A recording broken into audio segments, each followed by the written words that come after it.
Hadi Ramadhani sebagai pemerhati, saya Mahfud Nadiansyah sebagai dokter Fano.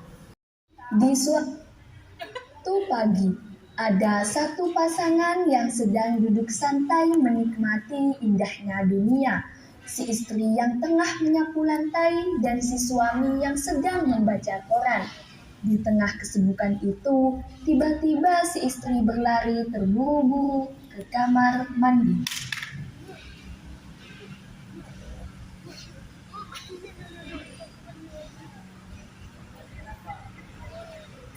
Kak, mungkin adik punya masuk angin saja.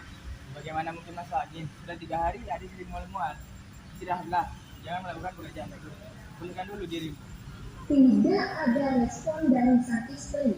Dia hanya melamun tanpa memikirkan sesuatu. Ada apa? Mengapa melamun? Apa mungkin adik hamil? Sudah 2 bulan adik telat. Apakah itu benar? Sebaiknya kita pergi dulu ke rumah sakit untuk memastikannya. Baiklah, adik akan bersiap-siap dulu. Akhirnya, tibalah pasangan ini di Rumah Sakit Harapan Pelita. Istri saya selalu mual-mual dan sering pusing. Atas nama siapa? Atas nama Ibu Nisa. Itu mari saya antar ke ruang tunggu. Silakan.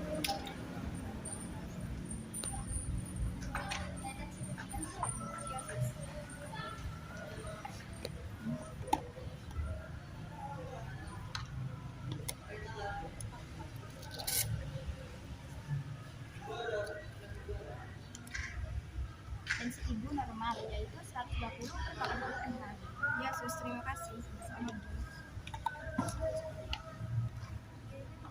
Keru Baik, terus ada apa? Ini data pasien yang akan dilakukan pemeriksaan.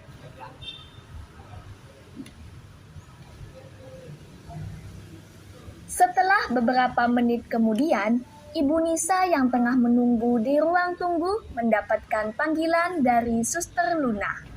Panggilan kepada ibu Nisa, silakan masuk. Memasuki ruang periksa.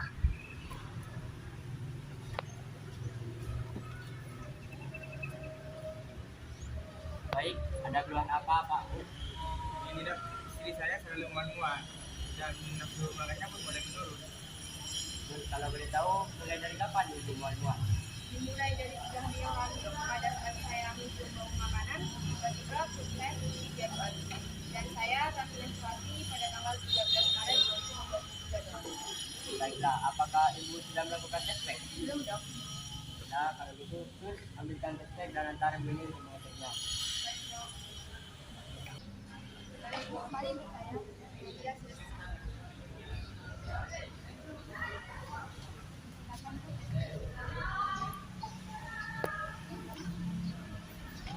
Sesampainya di kamar mandi, Ibu Nisa pun masuk ke dalam kamar mandi dan mengecek dengan tes pack itu.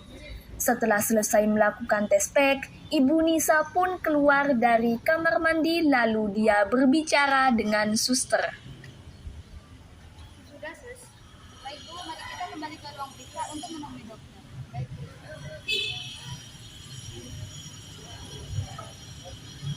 Ini dok, hasil tes pack dari Bu Nisa dan hasilnya positif. Baiklah, untuk memastikan lebih akurat, sebaiknya kita melakukan pemeriksaan secara USG. Sus, tolong siapkan gel yang akan dioleskan kepada perut ibu ini. Baik, Dan ibu, silakan berbaring untuk melakukan pemeriksaan. Baik, sus. Oh, baik, dok. Ibu Nisa pun berbaring di kasur pasien, sedangkan suster menyiapkan gel untuk melakukan pemeriksaan dan kemudian meratakan gel pada bagian perut Ibu Nisa. Dokter mulai menggerakkan alatnya yang bernama transducer. Ibu, ini merupakan kantong plasenta dan ini calon janinnya. Kak, anak kita, Kak. Iya, Dik. Iya. Selesainya melakukan USG, tidak lupa Dr. Fano mengambil gambar dari janin Ibu Nisa.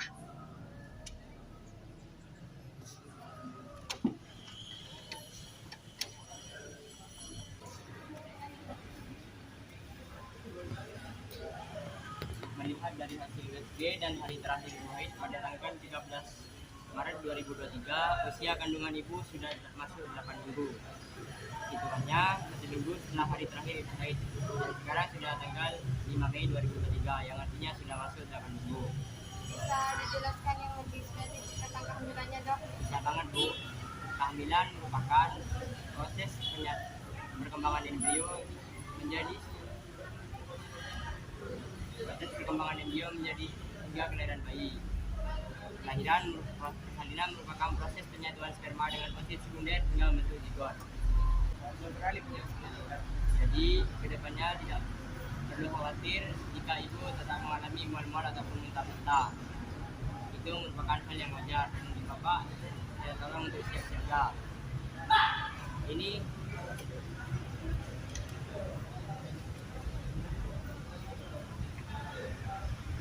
Ini saya resepkan obat, diminum secara teratur dan tidak lupa konsultasi secara rutin. Baik, Dok. Begitu, kami pamit dulu ya, Dok.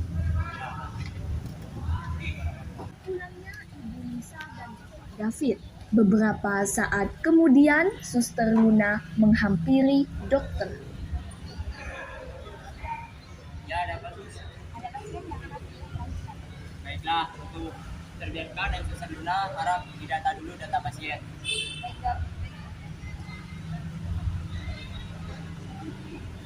Sesampainya dokter di ruang persalinan.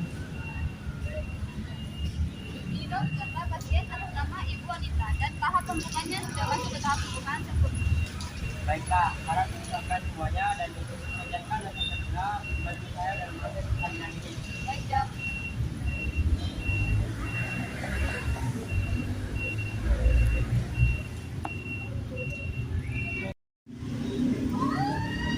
Ini tadi, Bu, makanannya sudah siap.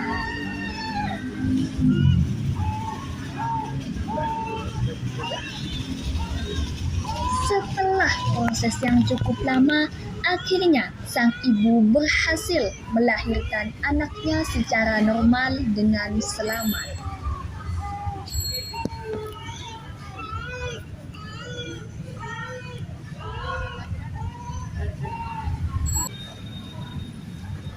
Kita ada ibu perempuan, saya ucapkan selamat atas kelahiran ibu. Terima kasih, Dok.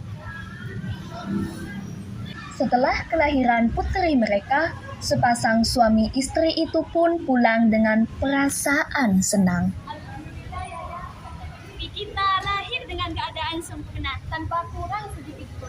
Saja, itu kan anakku. Lalu ayah aku kepada anak kita. Terserah kau saja. Terserah ayah aja deh, undang ikut. Kau ini benar-benar merepotkan.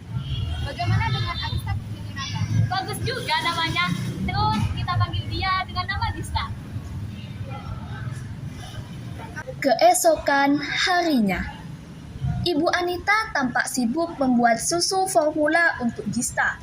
Pak Anton yang melihat itu pun sempat menegurnya. Apa yang sedang kau lakukan? Ini udah sedang membuat susu formula untuk Dista. Apa yang kau katakan? Putri kita baru saja lahir tanpa langsung punya formula. Iya, terus masalahnya di mana? Kau dengarkan aku baik-baik. ASI itu penting untuk pertumbuhan bayi. Seharusnya kau memberi ASI, bukan susu formula. Enggak, Bunda nggak setuju.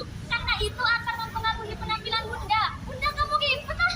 Itu kewajibanmu sebagai seorang ibu. Kewajiban dari mana itu? Jika ayah ingin, ayah saja menyusui Gista. Apa yang kau katakan? Karena Ibu Anita kekeh untuk memberikan susu formula kepada Gista, akhirnya Pak Anton keluar rumah dengan perasaan jengkel. Kejengkelan Pak Anton pun terlihat oleh Bu Maya yang sedang menyapu. Pak, kenapa Pak? Mukanya Gimana enggak? Saya baru saja lahir dan sekarang Wah, Faris. Wah, itu sih bahaya Pak. Apalagi ASI kan sangat penting untuk bayi dan kita butuh asupan yang berlebihan. saya sudah mengatakan itu, tapi saya tidak mendengarkan. Pak Anton, saya berniat untuk menyambangi bayi Bapak dan Ibu. Apakah boleh? Boleh banget. Kalian ajak Bu Lisa dan juga Bu Farah. Ya, tentu saja. Ya sudah Pak, saya masuk dulu ya. Di dalam rumah, Ibu Maya pun langsung menghubungi Ibu Farah dan juga Ibu Nisa melalui video call WhatsApp.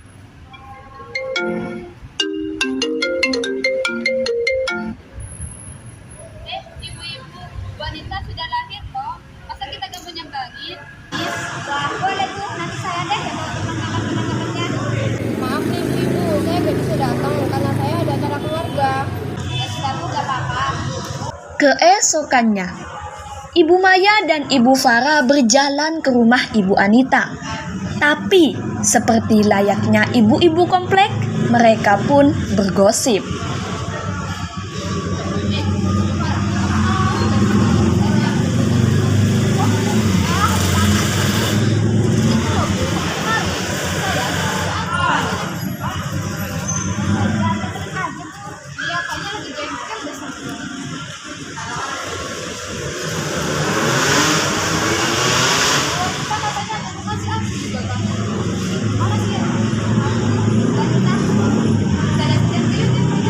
Assalamualaikum, wanita Baton.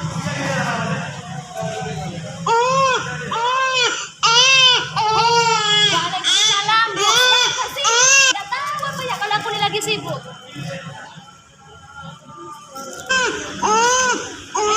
Mamanya ada masalah juga. Mari kita silakan masuk.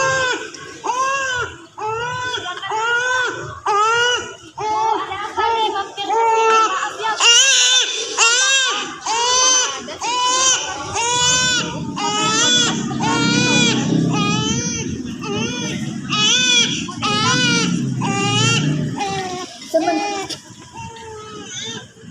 Melihat Ibu Anita yang memberikan susu formula, Ibu Farah pun memperingati tindakannya. Wanita, maaf sebelumnya.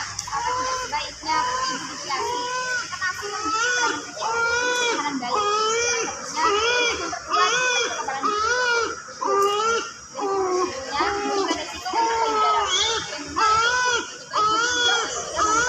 Maaf, sebenarnya Mbak Maya dan Mbak Farah di sini ada tujuan apa ya? Untuk menemui saya. Itu maksudnya. Kalian tahu apa? Mungkin kamu menjadi tapi wanita dan juga jahat. Mbak Maya tahu nggak? Saya punya jahat saya. Karena Ibu Anita tidak mau mendengarkan nasihat Ibu Maya dan Ibu Farah, maka keduanya pun izin berpamitan pulang.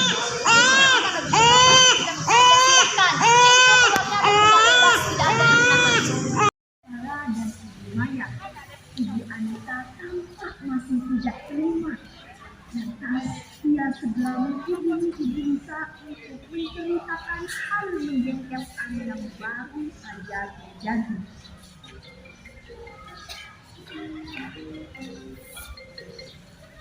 Halo, assalamualaikum Mbak. Waalaikumsalam Bu Anita, ada apa nih tumben telepon? Jadi gini Mbak, saya itu mau curhat. Apa Mbak? Tapi sebelum Mbak Anita mau curhat, saya punya kabar baik loh. Kabar baik apa tuh Mbak? Saya hamil Mbak. Wah, yang bener. Jadi boleh nih nanti anak kita main bareng. Semoga Mbak Nisa dan dedek bayinya sehat ya sampai proses persalinan. Amin, makasih. Mbak Anita, ngomong-ngomong mau curhat apa ya? Nah itu Mbak sampai lupa. Tadi Mbak Farah dan Mbak Maya itu mampir ke rumah saya. Oh iya, saya sempat diajak oleh mereka, tapi saya nolak karena kebetulan saya ada acara keluarga dan suami saya juga ada dinas. Tapi mereka itu ngejengkelin banget loh Mbak. Masa katanya saya nggak boleh ngasih ASI untuk Gista putri saya. Yang dikatakan mereka itu benar. Kenapa Mbak Anita jengkel? Ya iyalah Mbak jengkel.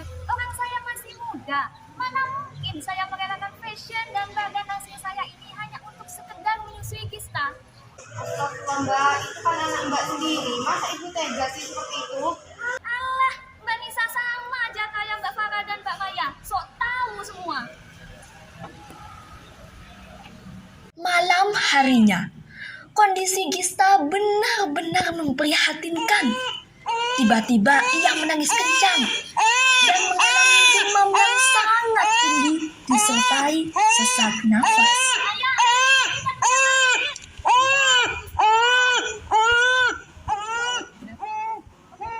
Akhirnya Anita dan Pak Anton pergi ke rumah sakit. Sesampainya di rumah sakit, setelah mendaftar dan mendapatkan panggilan masuk, keduanya langsung melakukan konsultasi kepada dokter. Tolong anak saya, dok. Kalau kata ibu ada apa nih? Bapak tadi? Baiklah,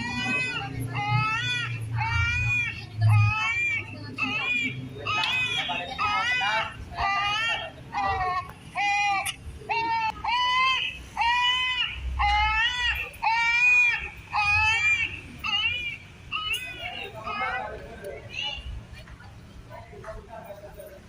Setelah dokter melakukan pemeriksaan, Gista yang awalnya menangis kini tertidur pulas. Bapak, Ibu, ada yang ingin saya tanyakan kepada kalian. Apa itu, Dok? Apakah Ibu memberikan susu formula kepada putri Ibu? Ya, saya memberikan susu formula kepada Gista putri saya. Apakah ada masalah, dok? Apakah Ibu tahu bahaya memberikan susu formula kepada bayi yang bahkan belum berumur 1 minggu? Dan apakah Bapak tidak memberikan arahan kepada istri Bapak? Saya sudah memberitahu istri saya, Dok, tapi istri saya tidak mendengarkan saya. Apakah Ibu tahu di mana letak kesalahan Ibu? Ya, saya tahu. Ibu tahu tetapi tetap melakukannya. Tentu saja, jika itu akan mempengaruhi penampilan saya tidak mau. Dokter kan tahu saya masih muda. Udah, tenanglah, kita sedang turun. Begini, saya akan berikan sedikit arahan. Saya ingat betul Ibu melahirkan persalinan secara normal. Tentu hal yang sangat diidamkan para ibu. Namun sayangnya Ibu gagal dalam merawat bayi. Maksud dokter bagaimana? Proses persalinan merupakan... Jika masalah itu saya tahu, dokter. Saya belum selesai menjelaskan. Ibu tahu apa yang membuat proses persalinan terasa menyakitkan? Bahkan Ibu sendiri pun sudah merasakannya. Saya tidak tahu. Sus, tolong berikan arahan yang tepat kepada Ibu ini. Baik, Dok. Jadi begini, Bu. Proses persalinan dilalui oleh hormon relaksi, estrogen, prostaglandin, dan CRH yang dimana persalinan dibagi menjadi 3 tahap. Yang pertama, dilatasi serviks atau pembukaan. Tahap yang paling lama mulai dari beberapa jam hingga 24 jam. Yang kedua, kelahiran bayi yang bergerak melewati serviks dan vagina. Yang ketiga, lahirnya plasenta yang segera setelah lahirnya bayi. Jadi tahap menyakitkan namun memiliki arti dan makna yang penting bagi seorang ibu. Baik, terima kasih Sus. Lanjut kepada hal yang dialami oleh putri Bapak, di mana ASI memiliki peranan penting bagi bayi. Laktasi merupakan proses produksi, sekresi, dan pengeluaran ASI. Manfaat ASI bagi bayi diantaranya meningkatkan kecerdasan bayi dan juga meningkatkan daya tahan tubuh bayi. Manfaat menyusui bagi seorang ibu yaitu mengurangi risiko kanker payudara dan juga mengurangi stres. Jadi, tidak heran jika putri Bapak dan Ibu sampai di titik darah, karena Ibu sendiri tidak memberikan yang terbaik untuk hati Ibu. Apakah benar seperti itu, dok? Ya benar, dari apa dan suster sudah jelaskan, saya harap Ibu bisa mengerti. Baiklah, dok. Saya juga tidak tega jika harus melihat Gista sakit-sakitan seperti itu. Saya akan mengubah semua kebiasaan buruk yang sudah saya lakukan. Terima kasih kepada dokter dan suster telah memberikan arahan yang tepat bagi saya. Tidak perlu berterima kasih, itu sudah merupakan tugas kami sebagai tim medis. Kalau begitu, kami pergi dulu. Baiklah. Sesampainya di komplek perumahan, tak sengaja Ibu Anita dan Pak Anton bertemu dengan Ibu Maya dan juga Ibu Farah. Bu Anita, Pak Anton, dari mana Pak? Sudah tanya mereka, Bu. Kan kemarin mereka udah nyusul kita, udah bagus sudah nasihatin. Malah gak terima. Kamu jadi masalah dengan antara kemarin. Saya minta maaf karena sudah disediakan. Ternyata benar yang Mbak Farah dan Mbak Maya bilang. ASI itu penting bagi hati saya. Jadi saya maafin Pak. Sekarang Mbak Anita, aku seperti sendiri bisa. Terima kasih Mbak. Kalau begitu saya dan suami saya izin pamit dulu. Sampainya di rumah, Langsung tidak ya, udah gak mau dengar omongan ayah dan lalai dalam rawat Gista. Ya gak apa-apa, yang penting sekarang kita fokus dengan Gista. akhirnya kita benar-benar sadar dan mulai memberikan ASI kepada Gista. Ternyata selama Ibu Anita memberikan ASI kepada Gista, ia mulai merasakan jalinan kasih sayang antara ia dan putri semata wayangnya. Tak lama kemudian, Gista pun sembuh dan tumbuh menjadi balita yang sehat. Kesimpulan, laktasi adalah proses produksi, sekresi, dan pengeluaran ASI atau air susu ibu. ASI penting bagi ibu yang menyusui ataupun bayi yang disusui dan memiliki banyak sekali manfaat. Manfaat memberikan ASI bagi ibu di antaranya yang pertama, menciptakan ikatan emosional antara ibu dan bayi. Yang kedua, menurunkan berat badan. Dan yang ketiga, mengurangi stres dan gelisah. Manfaat ASI bagi bayi di antaranya yang pertama, mencegah infeksi dan berbagai penyakit. Yang kedua, mencukupi kebutuhan nutrisi bayi. Dan yang ketiga, meningkatkan kecerdasan bayi. Sekian drama kelompok 2 dari kami. Kurang lebihnya kami mohon maaf. Wassalamualaikum.